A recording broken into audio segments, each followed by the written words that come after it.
On se retrouve sur les ondes de la FTM. Vous connaissez le principe. On est ensemble pendant une quarantaine de minutes, peut-être plus, hein, tout dépend des échanges.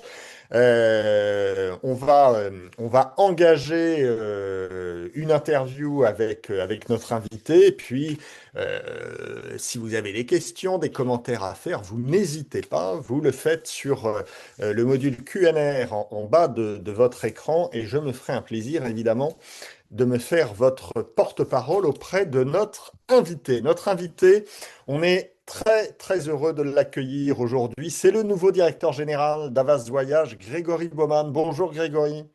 Bonjour François-Xavier, et merci pour ton invitation. Merci à la FTM également de cette invitation et merci à tous les participants. Je suis ravi d'être avec vous pour cette session.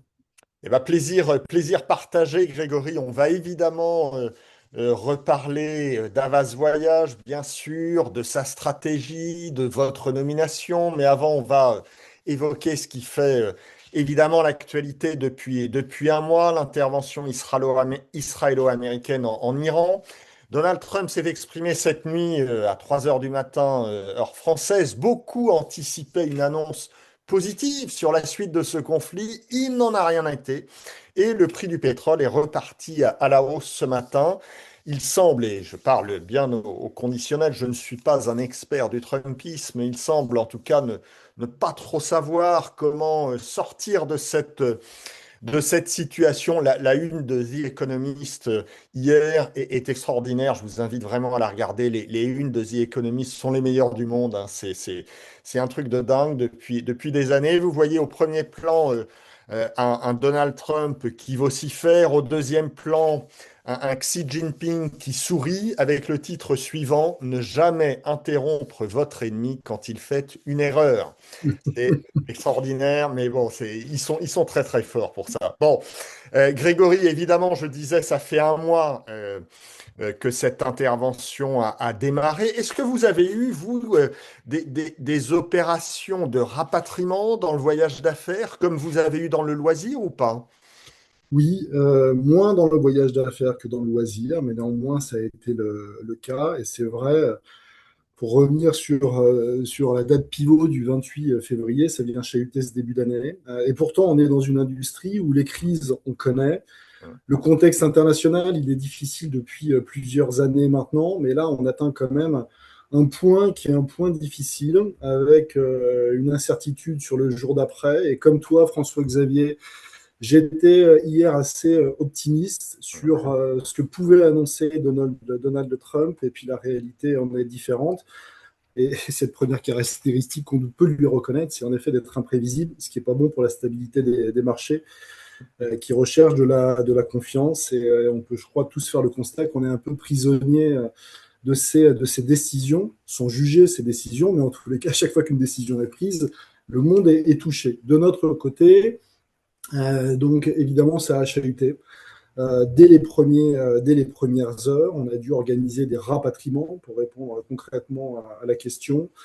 Et aussi très fort sur la partie loisirs, mais également sur la partie déplacement professionnel pour nos clients entreprises, avec des conditions très compliquées, des plans de vol qui se sont annulés successivement, des équipes qui étaient en veille permanente sur les vols qui s'affichaient, qui prenaient des places, les places s'annulaient, on rebookiait sur le vol d'après, et ça de manière très successive, assez créatif aussi pour organiser ces rapatriements. On a un cas d'un de nos clients qui était au Sri Lanka, qu'il a fallu rapatrier en le faisant passer par la Chine, puis par l'île Maurice, puis par la Réunion, pour au final arriver en France, ou des détours des Émirats vers la Turquie pour rentrer en France. Bref, compliqué, mais je ne sais pas si si c'est ça le cas le plus compliqué, parce que ça c'est le premier effet, et puis après il y a tous ces clients qui hésitent à voler, à partir sur des pays limitrophes. Tous ces plans de vol qui sont des plans de vol via les pays du Golfe, Dubaï, Doha, Qatar, le Qatar ou Abu Dhabi, et qui cherchent des alternatives. Et puis l'impact probablement le plus dur aujourd'hui, c'est l'impact des hausses carburants, hein, qui Ouais, chahute toute l'industrie, comme tu l'évoquais. Ouais. ouais, ouais, ouais, clairement. Est-ce que sur l'activité business travel, est-ce qu'il commence à y avoir un impact? On entend parler de certaines entreprises qui ont mis en place des travel freeze. Est-ce que sur votre périmètre, vous commencez à sentir une certaine réticence des entreprises à voyager? Alors étonnamment, et je dis bien étonnamment, non, ou pas encore, parce que peut-être que ça va arriver.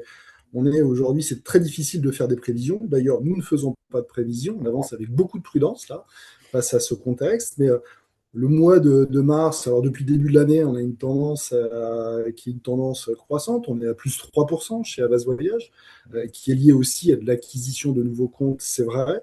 Mais on n'a pas noté, alors qu'on est en pleine période de points et de bilan annuel avec nos clients, de politique radicale ou forte de travel freeze. On note évidemment de l'inquiétude, et notamment l'inquiétude sur le contexte inflationniste dans lequel on arrive et on se trouve, mais pas de travel freeze. En revanche, beaucoup de demandes et de discussions autour des optimisations encore possibles. Hum, hum. Et là, il y a des options, il y a des leviers qui ne sont pas tous les mêmes chez nos clients, mais il y a cette recherche d'économie et d'optimisation pour limiter au mieux l'impact des hausses carburants. Ouais. Oui, ouais, c'est ça, hein, parce que en effet, on a vu que le jet fuel avait augmenté de façon assez étonnante d'ailleurs pour la première fois dans une telle crise, la hausse du pétrole et la hausse du jet fuel, donc qui est le kérosène pour le transport aérien, ces deux hausses sont assez décorrélées. La hausse du jet fuel est bien plus importante, bien plus considérable que la hausse du pétrole. Et donc, on arrive évidemment à des craintes de forte hausse tarifaire, d'autant que le conflit évidemment, rajoute du temps de transport entre l'Europe et l'Asie, puisque les couloirs aériens sont forcément bousculés par tout ça. Donc on a cette crainte-là, et puis j'en parlais à la convention de la FTM, on a aussi une vraie crainte sur une pénurie, hein, de pétrole, puisque l'Asie étant très dépendante du pétrole issu du Golfe Persique, évidemment, certains aéroports en Asie pourraient pâtir d'une pénurie de pétrole. Donc les avions qui décollent d'Europe, eux, ça va, ils ont du pétrole, mais une fois qu'ils sont arrivés en Asie, et qu'il faut se réapprovisionner en kérosène, là, ça pourrait devenir compliqué, hein. On en a parlé avec nos amis de Lufthansa et d'Air France avant-hier à Mm. Lille. Là, il y a une vraie crainte. Et c'est pour ça, comme vous disiez, Grégory, on était très déçus de l'intervention, en effet, de Trump cette nuit, parce qu'on ne voit pas d'issue là possible. Mais comme vous dites aussi, il est très imprévisible, ce garçon, donc attendons de voir, attendons de voir. En tout cas, c'est une période évidemment compliquée pour l'industrie du voyage. On va revenir à Havas Voyage plus particulièrement, à votre nomination. Grégory, vous n'arrivez pas en terrain inconnu. Havas Voyage, c'est une entreprise dans laquelle vous êtes déjà depuis un certain temps. 12 ans. 12 ans. Ça fait 12 ans que le temps passe vite, Ouais. en effet. Donc, une entreprise que j'aime profondément. Mhm, mhm. Et très heureux de cette nomination, de la confiance de Laurent Abitbol, qui est le président du groupe Marieton, le propriétaire d'Avas Voyage, et de Christophe, qui m'a passé le relais, mais aussi une vision assez claire des responsabilités et des enjeux que nous avons. Est-ce que Grégory, cette nomination s'accompagne d'une nouvelle gouvernance, d'une nouvelle organisation au sein d'Avas Voyage ou pas? Oui, oui, et c'était nécessaire de le faire et de continuer à spécialiser nos activités. Avas Voyage, peut-être juste pour repréciser ce qu'est Avas Voyage, on est une entreprise française, on a plus de 80 ans, on porte le nom de notre fondateur, hein, Charles-Louis Havas. C'est une équipe de 700 personnes et nous avons 5 activités. La première activité, ce sont les déplacements professionnels qui pèsent plus de 60% de notre volume d'affaires. Mais on a aussi une activité loisir. On a près de 350 points de vente répartis sur tout le territoire. Et puis également l'activité groupe, MICE et sport. Euh, Le volume d'affaires, Grégory, de tout ça? c'est 1,2 milliard en intégrant nos franchisés. Mhm. Donc, particularité de cette entreprise, c'est on est une entreprise, comme je disais, qui a fêté ses 80 ans. On est une entreprise qui est née du service dans un environnement qui est très digital et probablement qu'on en reparlera. Mais cet ADN-là est un ADN qui caractérise Havas Voyage.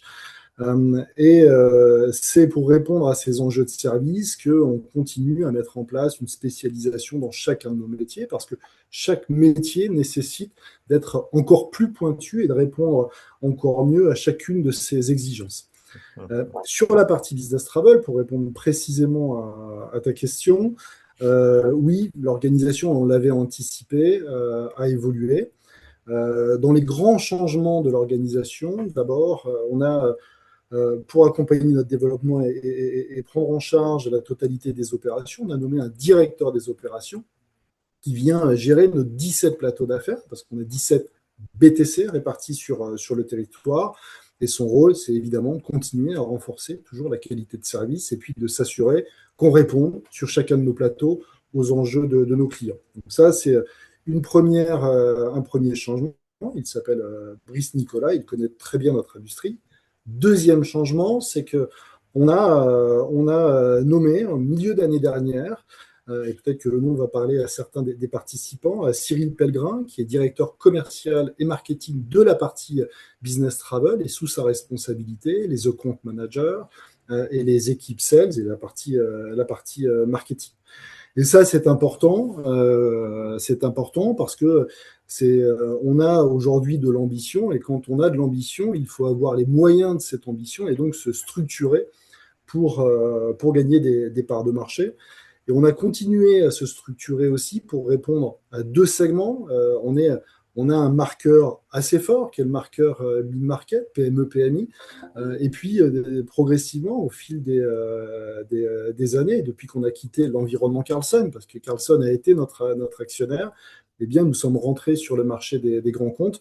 Et il était nécessaire qu'on se spécialise pour répondre à ce marché-là. Et on a nommé Virginie Bourrel comme directrice des grands comptes, parce que ça fait partie des enjeux d'Havas Voyage sur les prochaines années. Oui, donc on voit que cette nomination, en effet, d'un nouveau directeur général chez Havas Voyage s'accompagne aussi d'une profonde réorganisation de l'entreprise. Ça, c'est intéressant. Vous parliez d'un volume d'affaires d'1,2 milliard. Je crois qu'on est à peu près à 50-50 entre le loisir et le voyage d'affaires. Moi, je me mets à la place du travel manager ou de l'acheteur. Je me dis, bah oui, ils ont 50% de leur activité dans le loisir. Est-ce que c'est pas un inconvénient pour moi, entreprise, de ne pas avoir face à moi un fournisseur dont le core business serait exclusivement business travel?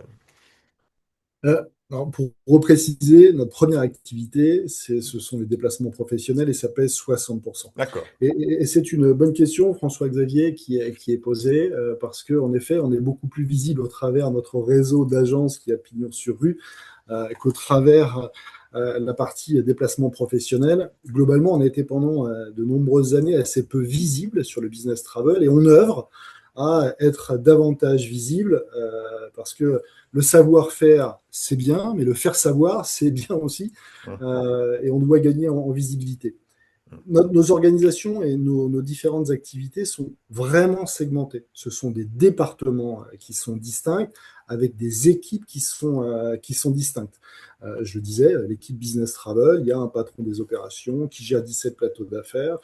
Et peut-être qu'on reviendra sur comment sont structurés nos plateaux d'affaires. Mais c'est totalement distinct de l'activité loisir, mais avec néanmoins un point commun, c'est qu'on est dans une activité B2B, certes, mais on est dans une activité B2B2C, parce qu'au final, le rôle de l'agence de voyage, qui n'est pas d'émettre des billets de train, le rôle de l'agence de voyage, c'est à la fois de prendre soin du voyageur et à la fois de prendre soin des enjeux des clients et notamment des enjeux budgétaires. Quand on a cet ADN de service, quand on est aussi des retailers, quand on est en contact permanent avec des voyageurs, ça permet d'avoir une sensibilité au service probablement assez intéressante.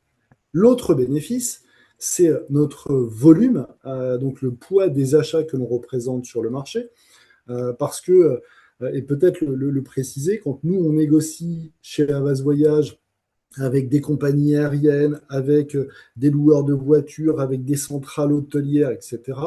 On le fait au sein d'un GIE qui s'appelle le GIE Achat, avec Selectour, puisque Laurent Abitbol, président de Marieton, est aussi président de Selectour. Et ce volume d'achat total, loisirs plus affaires, nous permet aujourd'hui de peser très fort sur le marché français. Ce GIE Achat est aujourd'hui le premier en termes de puissance d'achat sur le marché. Donc j'y vois plus un avantage dans l'expertise, la sensibilité, le sens du service et le volume d'achat qu'un inconvénient, puisque ces activités, je le répète, sont totalement distinctes dans le quotidien. Hum. Alors, vous parliez, Grégory, de votre typologie de clients en nous disant que bah, petit à petit, vous attaquiez le marché des grands comptes. Quel est comment fonctionne votre segmentation entre, pour vous, une PME, un compte PME, c'est quoi? Un compte grand compte, c'est quoi? À partir de quel seuil? Comment vous voyez ça? En fait, c'est un peu le fruit de l'histoire, puisque dans une vie passée, donc lorsque je suis arrivé dans l'entreprise et que Havas Voyage appartenait au groupe Carlson, les comptes de plus de 5 millions allaient de manière quasi automatique chez Carlson Wagonlit Travel, et les comptes de moins de 5 millions étaient confiés à Havas Voyage. Donc, on a gardé cette typologie, et un grand compte aujourd'hui, c'est un compte de plus de 5 millions d'euros. Année après année, nous sommes allés chercher des comptes de 5, de 10, de 15, de 20, de 30 millions d'euros. D'abord pour nous assurer qu'on avait cette capacité à les traiter, à bien les traiter avec leur niveau d'exigence, parce que le niveau d'exigence des comptes les plus importants en termes de volume est supérieur à ceux d'une PME, et ça c'est une réalité. Et puis aussi pour nous assurer que la promesse, la proposition de valeur qui était la nôtre, qui est une proposition de valeur de proximité et de service, pouvait avoir de l'écho même chez les plus grands clients. Ce que l'on mesure aujourd'hui d'ailleurs, que cette proposition de valeur a une écoute particulière dans un monde qui est évidemment très technologique néanmoins. Oui, oui, oui. Alors, vous nous dites, ben voilà, maintenant, Havas Voyage est en effet un acteur aussi sur les grands comptes, mais j'ai envie de vous dire, ça reste un réseau franco-français, Havas Voyage. Donc, forcément, c'est quand même une limite au développement des grands comptes. Les grands comptes ont besoin d'avoir une couverture internationale, malgré tout. C'est très juste. Alors, nous servons aujourd'hui des clients, des gros clients sur plusieurs pays, et notamment parce que on a la maîtrise de plusieurs langages sur certains de nos BTC, ce qui nous permet de suivre de France d'autres pays, et notamment des pays européens ou d'Afrique du Nord.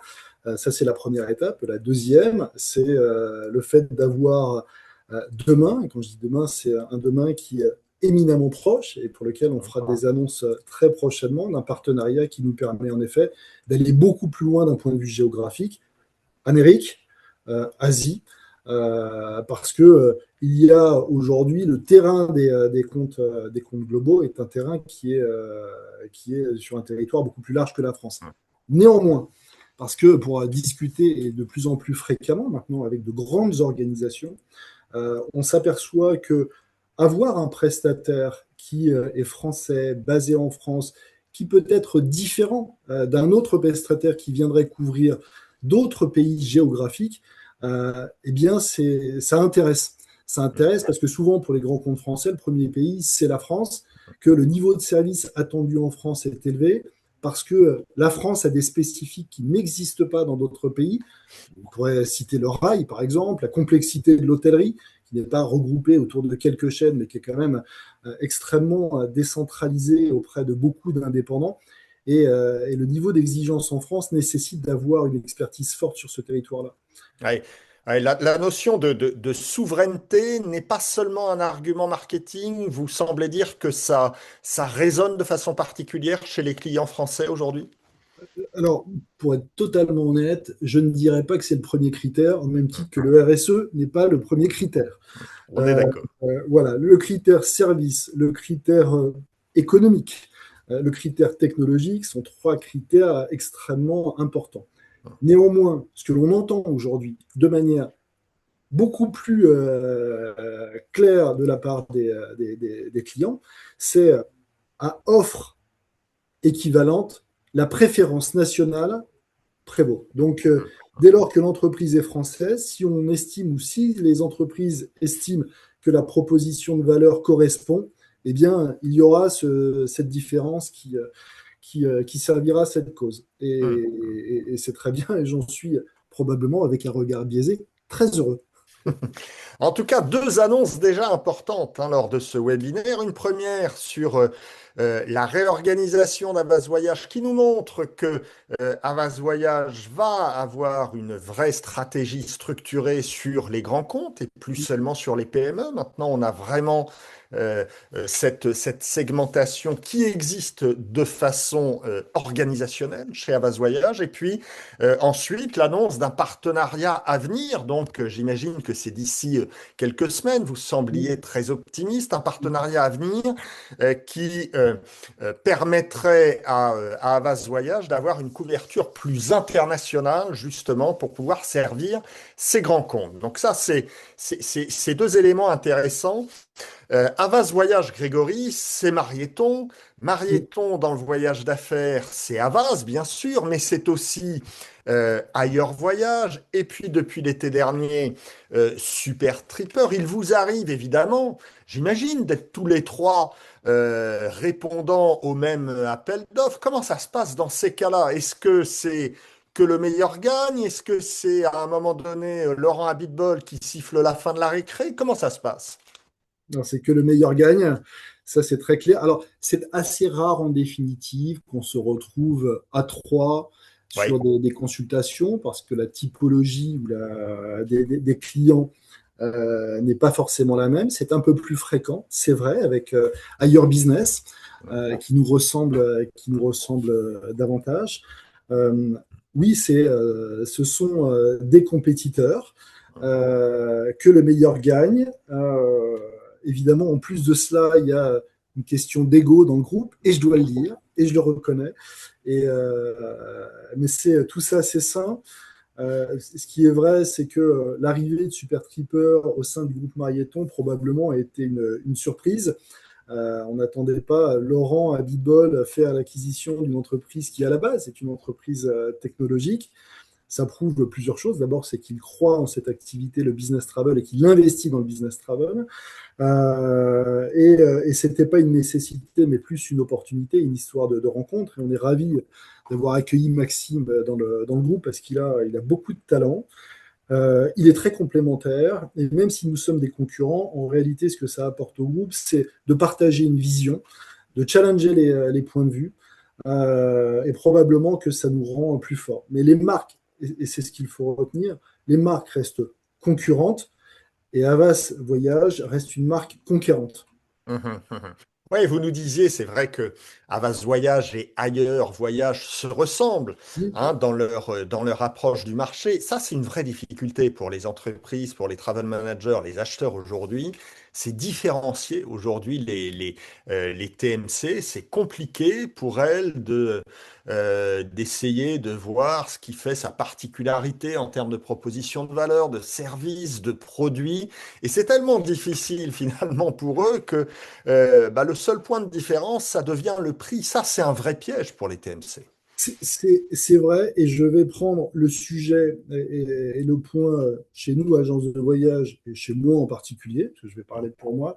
Je pense qu'on n'arrive toujours pas suffisamment à bien expliquer ce qui fait la différence entre les différentes propositions de valeur et les organisations différentes des agences de voyage, parce qu'on ne se ressemble pas tous, c'est loin s'en faut. À une époque, j'avais émis J'avais fait le vœu et j'avais dit à toutes les équipes commerciales d'Avas Voyage, nous ne répondrons plus à une consultation si l'entreprise qui nous invite ne prend pas la peine de se déplacer, de venir nous rencontrer. Hum, Pourquoi? Parce que j'avais le souhait qu'en rencontrant, en comprenant comment nous étions organisés, des modules de 4 personnes, avec un nombre de clients limité, des clients qui connaissent nos travel planners par leur prénom, et la réciproque qui est vraie, ce service de proximité qui est beaucoup plus perceptible quand on le voit et donc donne plus de crédit, je me disais que c'était une bonne voie de passage pour enfin expliquer ce qu'on savait faire.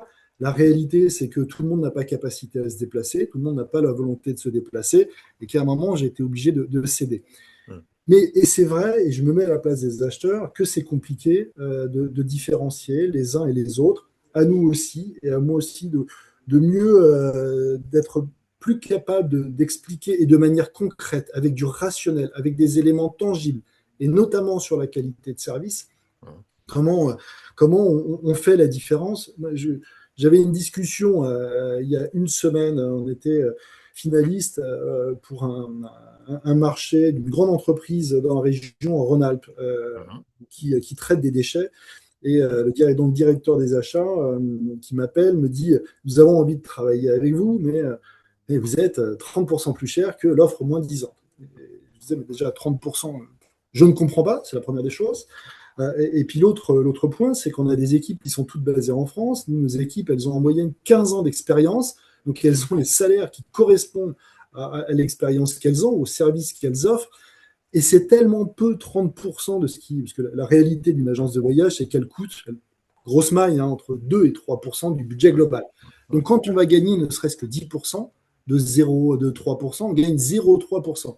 Hum. Si j'ai un seul message à faire passer, c'est payer plus votre agence de voyage pour qu'elle vous accompagne davantage sur vos enjeux, qu'elle ait des experts à votre disposition, vous, travel manager, vous acheteurs, et que les personnes qui s'occupent de vos voyageurs au quotidien soient des personnes en France, basées en France, bien formées, et qui prennent soin d'eux. Mais on a du travail à faire, et je le vois avec des nouveaux acteurs qui arrivent sur le marché, avec des pitchs commerciaux très bien affûtés. Hum. Eh bien, c'est bien parce que ça nous remet en question et ça doit nous faire progresser. Ouais. Ouais, ouais. Bah justement, c'est vrai qu'il y a plein de nouveaux acteurs qui arrivent. Aujourd'hui, on voit arriver en Europe et en France des gens comme Direct Travel. Derrière Direct Travel, il y a Spotnana avec une proposition techno très, très particulière. On voit arriver aussi Kayak avec BlockSky. Ces entreprises arrivent avec, encore une fois, des propositions très techno comme Navan il y a maintenant 10 ans. On est très clairement dans un métier de plus en plus techno. Est-ce que le discours qui porte sur la force de l'humain, comme le porte Avas Voyage et comme vous venez de le porter, est-ce que ce discours n'est plus suffisant aujourd'hui? Hmm. Moi, je pense que plus on va parler d'intelligence artificielle, et on va beaucoup en parler, on en parle déjà beaucoup, et plus on va parler de services. Euh, Ma vision, et c'est ma conviction profonde. Et je vois ce qu'on a vécu toutes les agences de voyage là, pendant les semaines passées. Quand on accompagnait, on reçoit des mots de la part de nos clients qui, une fois rentrés, pour nous remercier. Ce qui est certain, c'est que je pense qu'aucune IA aurait été capable de rassurer le client, de le prendre en charge, d'être avec lui jour et nuit, et que c'est pas ce qu'attendent nos clients. Quand on a fait des rapatriements, comme on les a organisés dans des circuits éminemment complexes, si vous n'avez pas une équipe disponible d'experts, ça ne marche pas. Et à chaque crise, je pense que chaque crise est aussi une opportunité, alors c'est peut-être mon côté optimiste, de revaloriser ce qu'est la notion de service et ce qu'elle apporte. C'est vrai, le monde dans lequel nous sommes est très digitalisé, et tant mieux, parce qu'il y a des gains de productivité à la clé. Mais la réalité, c'est que bon, on atteint des plafonds à 95% de transactions online, ce qui veut dire 5% de transactions offline. Mais ces 5 transactions offline, c'est souvent soit d'urgence, c'est souvent de l'angoisse, de l'inquiétude ou du complexe. Je ne sais pas si on arrivera si on va passer de 95 à 96, mais ce qui est certain, c'est que la relation entre une agence de voyage et une entreprise, elle ne sera jamais digitalisée. Ça restera une relation humaine et que la machine, sans l'homme, sans la conscience de l'homme, sans l'expertise de l'homme, personnellement, je n'y crois pas. Hum. Donc, et puis les différences technologiques, parce que tu évoques le sujet, Et souvent, Christophe Jacquet l'évoquait, il prenait l'exemple que j'aime beaucoup, qui est l'exemple d'une course automobile, en disant, il répétait, bon, bah, quand il y a une nouvelle fonctionnalité sur le marché, sur un éditeur, tout le monde s'en inspire, et 6 mois ou quelques mois après, tout le monde rattrape. C'est un peu une réalité de marché. Moi, j'ai connu à l'époque l'arrivée de d'Igentia sur le marché, qui avait été une véritable révolution. Pour le coup, clairement. ils avaient une avance qui avait été très, très, très forte. Bon, aujourd'hui, les technos, elles se ressemblent. Et c'est une autre réalité. Donc, les technos se ressemblent, elles vont continuer à progresser, probablement très fort avec l'intelligence artificielle. Mais ma conviction, c'est que le service qui va venir s'ajouter à cela, compléter l'offre de service, c'est très fort. C'est très fort. Ça va rester très fort. Hmm.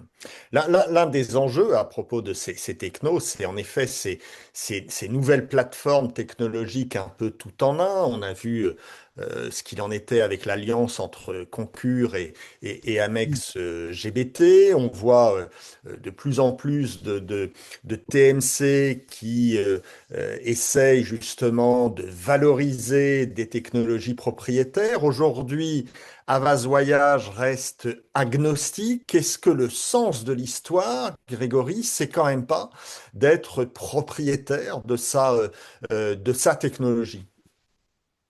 C'est un peu un marronnier, hein, parce que Oui. depuis que la techno existe, la question se pose. Et pour reprendre l'exemple de la Formule 1 que j'évoquais juste avant, il y a deux types d'écuries dans la Formule 1. Il y a ceux qui possèdent leur propre moteur et les autres. Euh, et c'est pas celles qui proposent leur propre moteur ou qui possèdent leur propre moteur qui gagnent systématiquement. Ça varie en fonction des années d'ailleurs. Euh, oui, nous sommes agnostiques, mais néanmoins, la réalité, c'est qu'on est très marqué avec un partenaire dont on est aussi à l'origine, qui s'appelle Goelet, qui s'est appelé Albatros, puis Raidu. On est leur premier partenaire. Et je pense que la question qui se pose, c'est moins celle de détenir cette technologie que de pouvoir influencer la technologie que l'on propose à nos clients. Euh, D'abord, il faut bien choisir ses partenaires pour avoir des partenaires agiles et qui ont le bon niveau d'écoute, parce que ça, c'est éminemment important. Et puis, avoir suffisamment de poids pour pouvoir faire varier la roadmap. Je le disais, avec Goélette, nous, on a une place au comité, à leur comité produit. On organise plusieurs fois par an des tables rondes avec nos clients, les clients d'Avas Voyage, et ça vient influencer la roadmap produit. Et c'est ça le plus important dans un monde qui bouge beaucoup, d'avoir un partenaire ou une solution technologique qui avance aussi vite que les exigences du marché. Après, on propose, parce qu'on ne peut pas aujourd'hui se limiter à une seule solution, parce qu'il y a des exigences côté client, et c'est pour ça qu'on a d'autres solutions que l'on propose, KDS, Citrix. Donc voilà, donc ces solutions existent, mais je pense que le vrai sujet est moins le sujet de posséder sa techno que d'en avoir une qui est agile et qui s'adapte aux exigences des clients, qui sont par ailleurs assez créatives dans leurs exigences. C'est vrai, ça secoue parfois, mais ça nous fait progresser. Tiens, sur le volet humain, on a une question d'un internaute qui nous dit sur la question de la flexibilité, comment Havas Voyage gère le service H24 Easy to Call, point d'interrogation, Easy to Call étant une société prestataire qui fournit ce type de service au TMC. Voilà la question. N'hésitez pas d'ailleurs, les autres internautes, à poser vos questions, même très opérationnelles. Alors, la réponse à cette question, Grégory. Non, non, non. Alors, je connais bien les équipes d'Easy2Call, mais c'est une solution intégrée, propre que nous avons, qui est d'ailleurs partagée dans le cadre du GIE-achat que j'évoquais. Donc, ce sont des équipes qui sont basées en France, évidemment, qui ont capacité à agir en multilingue et qui parlent anglais, et qui sont disponibles soir et week-end pour accompagner nos clients. Donc, ce sont nos équipes. Et Oui, c'est c'est un avantage, c'est évidemment, alors que toutes les politiques voyage s'appliquent, même en dehors des heures d'ouverture des BTC, et ils sont capables de prendre le relais d'un point de vue financier quand il s'agit d'aller réserver, je ne sais pas, un low cost, un hôtel. Voilà. Ouais, donc c'est géré en propre. Oui, c'est en Euh, Il y a un autre sujet dont on parle un peu moins, mais qui malgré tout continue à poser certaines difficultés pour les TMC, c'est NDC. Aujourd'hui, chez Havas Voyage, quelle est la part de la billetterie la billetterie corpo qui passe par NDC aujourd'hui, Grégory? Alors peut-être en préambule, dire que globalement, nous n'avons pas été les premiers à bondir sur le sujet, puisque nous avions dès le départ les pieds sur le frein, considérant que cette évolution était plus une régression, à la fois pour nos clients et puis d'un point de vue opérationnel pour nous. Ce qui a donné lieu d'ailleurs dans le cadre des discussions avec les partenaires technologiques et les compagnies aériennes, à des échanges parfois un peu virils, mais qui ont eu quand même pour objectif de faire bouger les lignes pour tout le marché. Aujourd'hui, c'est quand le marché des déplacements professionnels est à un billet sur trois en NDC, nous sommes à un billet sur deux. Donc NDC a été déployé chez 100% de nos clients et sans exception. Et c'est un sujet qui est important parce que quand on parle de contexte inflationniste, si on n'a pas capacité à aller récupérer le meilleur contenu, bah, on n'en rend pas service ou on ne répond pas à un des enjeux forts de la part de nos clients. En revanche, à la question est-ce qu'aujourd'hui NDC fonctionne de manière totalement intégrée et aussi bien et efficacement que le cryptique, donc GDS traditionnel? La réponse est non. Non, et j'étais encore hier avec nos patrons de BTC dans une réunion interne, et à la question que je leur posais, quel est le sujet sur lequel on doit le plus travailler cette année parce qu'il pose des problèmes dans le quotidien, dans votre quotidien et le quotidien de vos équipes, le sujet qui est évoqué, c'est NDC. Mhm. Pourquoi? Pour trois raisons majeures. La première raison, c'est on a perdu en autonomie après-vente. Et là aussi, la crise a été pour nous encore plus compliquée à gérer pour tous les billets NDC, parce que quand vous êtes en GDS traditionnel, vous avez la main sur l'après-vente, vous pouvez être très rapide. Sur le NDC aujourd'hui, vous êtes dépendant, vu il y a parfois une perte de stabilité chez les compagnies aériennes, vous êtes dans l'obligation de décrocher votre téléphone, d'appeler un call center qui, en période de crise, est saturé. Bref, le temps de réponse que vous avez pour agir et pour revenir vers votre client est dégradé. Donc, perte d'autonomie sur l'après-vente. On a aussi les modifications d'avant-vente, et ça arrive fréquemment. On met des options sur un vol, et puis le voyageur d'affaires modifie parce que son planning change. Eh bien, il y a de l'instabilité sur le tarif, et très souvent, ce n'est pas une modification qu'on fait, c'est on annule et on refait. Et ça, c'est du temps perdu, ça vient dégrader la productivité et le temps de réponse. Et puis l'autre point, c'est lorsqu'on fait des échanges, on n'arrive pas à conserver les services, les fameux services de NDC autour de la réservation. Donc là aussi, on n'est pas en mode nominal. On continue les discussions avec nos compagnies, nos partenaires compagnies aériennes, et on a un bon niveau d'écoute, mais on doit progresser encore. On n'est pas à la fin de l'histoire, là. On n'y est pas. Oui, il y a encore en effet beaucoup à faire sur NDC. J'ai entendu que NDC avait été un souci pendant cette crise C'est vrai. du Moyen-Orient, notamment justement dans la prévente, quand il faut modifier, quand il faut rectifier, etc. Là, ça devient, semble-t-il, assez compliqué. Dans toutes les grèves et dans toutes les crises, perdre l'autonomie, c'est perdre de l'agilité. Et c'est pour ça que ce chantier reste, pour nous, chez Havas Voyage, prioritaire pour l'année 2026, même si, et encore plus, pardon, parce que je le disais, un billet sur deux est un billet NDC aujourd'hui. Oui, bien sûr, bien sûr. Un billet sur deux. Alors, on a aussi une internaute qui nous dit, n'hésitez pas d'ailleurs, je lance un appel à cet internaute à nous préciser, mais qui nous fait un commentaire en nous disant, il y a encore des manques pénalisants sur le site online, réservation multipax, sur EasyJet ou Transavia, très impactant sur le réseau domestique, synchronisation des réservations, annulation, modification sur le site. Il y a encore pas mal de choses qui porte préjudice évidemment au travail du travel manager. Mm. Qu'est-ce qu'on peut lui répondre à cet internaute?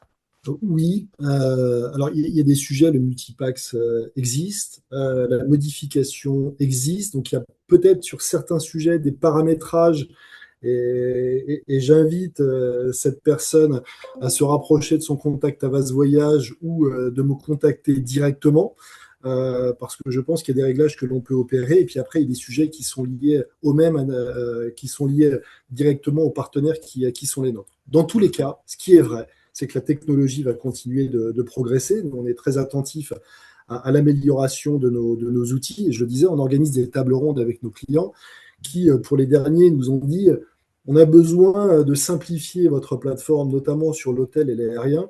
Ce que l'on fait, ce que l'on a fait, et d'ailleurs on a des nouvelles pages sur la partie hôtellerie, et s'il y a des clients à base voyage parmi l'audience, vous l'aurez remarqué depuis cette semaine, on a transformé toutes les pages hôtels.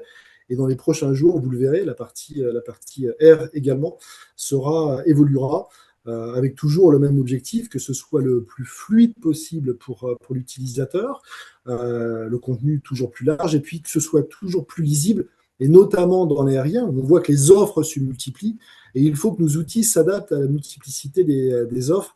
Donc ce travail de simplicité, d'organisation, de présentation, il est éminemment important. Et continuer à nous faire part des points qui sont des points de frustration ou d'attente chez vous, parce que c'est grâce à ça qu'on progresse, c'est grâce à ça qu'on revoit et qu'on demande à notre éditeur de revoir sa roadmap. Donc vos retours, et surtout les plus critiques d'ailleurs, nous sont très utiles. Oui, je dis d'ailleurs à cette internaute qui se prénomme Sandrine, n'hésitez pas, Sandrine, à contacter Thibaut qui vous donnera le numéro de portable de Grégory et vous pouvez évidemment l'appeler en direct. C'est fait pour ça, nos rendez-vous sont faits pour ça, la FTM est faite pour ça, pour Alors, pouvoir aussi régler ces problèmes du quotidien. juste, pas besoin de passer par Thibaut, qui a probablement d'autres choses à faire. Mon Hmm. numéro, je vais le donner. C'est le 06 18 89 07 59. 06 18 89 07 59. On a, dans l'ADN, je parlais du service, mais c'est également la proximité. Et la particularité d'Avas Voyage, c'est que on est tous, et le COMEX évidemment, les doigts dans la prise du matin jusqu'au soir. Donc n'hésitez jamais à nous solliciter. On a l'avantage, c'est qu'on est basé en France, disponible, joignable. Donc voilà, Et ben n'hésitez pas. voilà, Sandrine, vous savez ce qu'il vous reste à faire. Vous avez le numéro de Grégory, donc n'hésitez pas à l'appeler en direct pour résoudre vos problèmes. Juste un dernier petit sujet, mais qui a son importance, Grégory, c'est évidemment le sujet de la facturation électronique, 1er septembre prochain. C'est un passage important dans le domaine du business travel. Où est-ce que vous en êtes aujourd'hui? Est-ce que vous êtes prêt? C'est un sujet évidemment, je disais, qui a son importance dans le business travel parce que sans doute serez-vous contraint à partir du 1er septembre d'envoyer une facture à votre client, mais ce client aura reçu également, si il a fait une réservation, je dis n'importe quoi, sur Air France par votre intermédiaire, bah, ce client recevra aussi une facture d'Air France et les deux pourraient ne pas correspondre. Évidemment, on sait que les TMC prennent parfois des surmarges sur des billets d'avion. Ça peut vous mettre évidemment en porte-à-faux vis-à-vis de vos clients. Voilà. Si c'est le dernier sujet, hein, d'habitude on dit le meilleur pour la fin. Je ne sais pas si c'est le meilleur sujet pour la fin. Il y a plus sympathique comme sujet, mais c'est vrai. On va y avoir le droit. On œuvre sur le sujet depuis des mois maintenant. Alors, pas toutes les agences de voyage, hein, parce qu'il faut savoir qu'il y a deux calendriers. Il y a septembre 2026 et puis il y a aussi septembre 2027 pour les entreprises plus petites. Bon, tout le monde le sait, ce qui change, c'est le format, parce qu'auparavant, on envoyait des factures soit de manière électronique, soit en PDF, etc. Maintenant, ce sera normé d'une plateforme agréée à une autre plateforme agréée en format XML. À la question, et pour répondre de manière très honnête, est-ce que aujourd'hui tout est défini? Est-ce que toutes les modalités d'application sont validées? La réponse est non. Et des discussions sont toujours en cours, à la fois avec l'AFNOR et puis la DGFiP, hein, les services financiers de l'État, parce que ce sujet, il est complexe pour notre industrie, d'ailleurs qui est régie par un cas qu'on a appelé, désolé pour ça, le cas 39, parce qu'on n'est pas dans du simple achat-revente. Nous, on agit pour le compte d'eux. Et ce qui est important pour nos clients, c'est que le document qui demain servira au règlement, eh bien, garde son rôle, ce document soit encore un document d'agrégateur et que ce soit comme prestataire la SNCF ou la compagnie aérienne, ce soit bien le document de l'agence de voyage qui fasse foi. Pourquoi? Parce que les compagnies aériennes, la SNCF, ils ne connaissent pas nos clients, ne connaissent pas les fameux codes d'imputation, codes analytiques, et ça passe par l'agence de voyage. Donc oui, c'est en cours, les discussions ont lieu. Ça a lieu d'ailleurs au niveau du syndicat, de notre syndicat, les EDV, et Havas Voyage est aux premières loges d'ailleurs, est très actif sur le sujet. Après, la question que tu poses, c'est la question du modèle économique. Et c'est vrai, cette question, je pense qu'il faudrait la poser aux coutumiers des frais à zéro. Moi, ça fait des années que je me bats dans cette industrie pour expliquer que les frais sont le socle, donc les fees sont le socle de notre rémunération, et que quand on a des offres et des frais à zéro, il n'y a pas de miracle, hein, il n'y a pas d'association, il n'y a pas d'agence de voyage qui ont le statut associatif.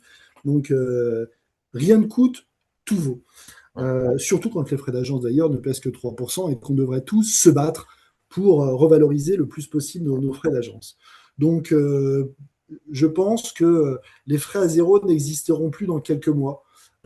François-Xavier, ça c'est ma vision sur le sujet. Oui, donc c'est en effet sans doute l'une des conséquences de cette réforme. Est-ce que ça ne va pas de façon un peu plus générale inciter, voire obliger les TMC à augmenter leurs fees pour essayer de récupérer le manque à gagner des surmarges qui auront du mal à exister dans ces nouveaux formats? Ouais, mais de manière générale, moi j'avais noté post-crise Covid à l'époque une capacité à regagner un peu, à reprendre un peu d'oxygène chez les clients, à augmenter nos fees en expliquant la nécessité pour nous, agences de voyage qui sommes toujours sur un chemin de crête, eh bien, de revaloriser les frais pour être sur un modèle économique plus pérenne. J'ai pu noter année après année que ça s'effritait et qu'on repart assez régulièrement dans une guerre des prix. Si ça peut permettre de revenir à quelque chose de plus sain, de plus stable, de plus équilibré, eh bien, tant mieux. C'est une bonne chose. Même si ce n'est pas l'objectif premier, évidemment, de cette réforme, qui est d'éviter, de s'assurer que la TVA rentre partout et de la meilleure des manières. Ouais. Oui, on a un internaute qui nous dit la réforme va-t-elle être appliquée au 1er septembre 2026 pour Havas Voyage? Sincèrement, je ne vois pas comment il pourrait en être autrement. Je ne vois pas l'État accorder des dérogations, faire un report de cette réforme. Je pense qu'on n'en prend pas le chemin. Donc, en effet, comme disait Grégory, aujourd'hui, je